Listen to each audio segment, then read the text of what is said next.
Bàbá ìsàlẹ̀ òṣèlú ní ìpínlẹ̀ Kánò tó tún jẹ́ gómìnà tẹ́lẹ̀ ní ìpínlẹ̀ Kánò, ìyún Alhaji Rabiu Musa Kwankwaso, ó mà ti sọ̀rọ̀ lórí ìròyìn tó ń gbé kiri.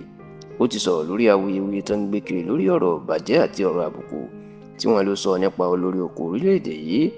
Ààrẹ Bọ́lá Ahmed Tinubu, tí Kwankwaso tó sì ti jẹ́ kó di mọ̀ pé gbogbo ìròyìn tí ó ń lọ tó ń jà ràìnràìn láti bí ọjọ́ mélòó kan sẹ́yìn ló wá pa lórí ẹ̀rọ ayélujára tá lòun sọ nípa òṣèlú Nàìjíríà àti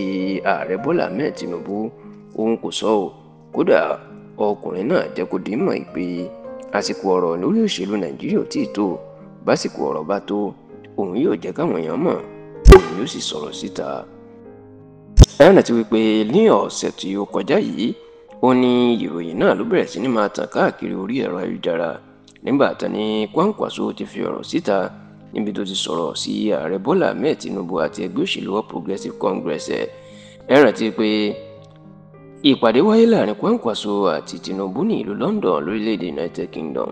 ní nǹkan bíi oṣù méjì sẹ́yìn. Níbẹ̀ sì ni wọ́n ní Tinubu ti bá Kwankwaso sọ̀rọ̀ láti wá darapọ̀ mọ́ ẹgbẹ́ òṣèlú All Progressives Congress APC. Nígbà tí ọ̀rọ̀ yìí wá ń jà rìnrìn, ó ń ṣe ní Kwankwaso ni wọ́n ló sọ̀rọ̀ tí wọ́n ń gbé kiri pé ó jẹ́ kó di mọ̀ pé òun ò lè darapọ̀ mọ́ ẹgbẹ́ òṣèlú APC.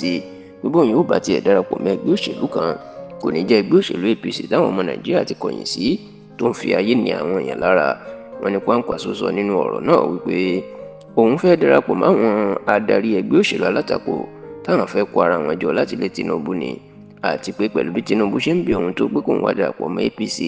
òun ò ní dá lóhùn, àwọn yóò sì rí pé àwọn lé kúrò lọ́dún 2027. Ọ̀rọ̀ tó ń gbé kiri pé Kwankwaso sọ rèé, ṣùgbọ́n tí Kwankwaso tó náà díje dupò ààrẹ lábẹ́ ẹgbẹ́ òṣèlú New Nigeria People's Party NNPP lásìkò ètò ìdìbò ààrẹ ọdún 2023 ẹ ló jẹ́ kó di mọ̀ pé òun kọ́ lòun sọ̀rọ̀ náà. Ó ní òun ò mọ bá ṣe ń gbé kiri, bẹ́ẹ̀ ló jẹ́ kó di mọ̀ pé òun ò tí ì sọ̀rọ̀ lórí Tinubu, ẹgbẹ́ òṣèlú APC tàbí òṣèlú Nàìjíríà. Ó lásìkò ò tí ì tó, àsìkò ìdákẹ́jẹ́ la wà, àti pé bí àsìkò bá tó òun yóò sọ̀rọ̀, àwọn èèyàn yóò sì gbọ́ ohùn ketekete. Ṣá o, ìjọba ìpínlẹ̀ Kánò lábẹ́ gómìnà Abba Yusuf, wọ́n ti fún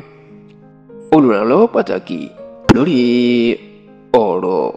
ìròyìn níléeṣẹ́ tó ń rí sí ọ̀rọ̀ ìgbòkègbodò mọ́tò Ministry of Transportation ní ìpínlẹ̀ Kánò, èèyàn Ibrahim Rabiu. Wọ́n ti fún un ní ìwé gbélé tó lóyìnbó ń pè ní suspension nítorí tí wọ́n ní ọ̀rọ̀ tí wọ́n ń gbé kiri ń pa Kwankwaso sọ nípa Tinubu àti APC àti òṣèlú Nàìjíríà náà. Wọ́n ní Ibrahim Rabiu ni ló fi ọ̀rọ̀ náà síta, ṣùgbọ́n tíjọba Kánò láwọn ò ránṣẹ́, Kwankwaso náà ò ránṣẹ́, òun ló kàn ló mọ̀ọ́mọ̀ fi ọ̀rọ̀ náà síta, èyí tó wá di awuyewuye ńlá táwọn èèyàn tó ń gbé kiri.